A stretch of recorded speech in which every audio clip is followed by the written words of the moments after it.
Well, this is a good place to get some targets for the shooting range or knickknacks for the garden.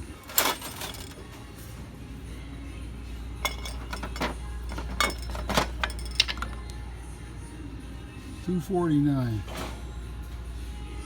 I'm going to buy that one. That's cute.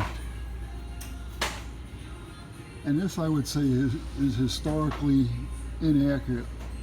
Look at the hair on that baby.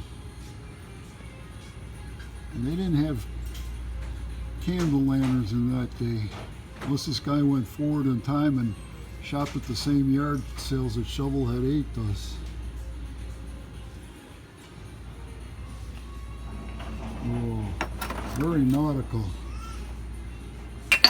How much they want for that piece of junk? Oh, $2.49. I'll let that swim into somebody's aquarium. Happy shopping, tubers.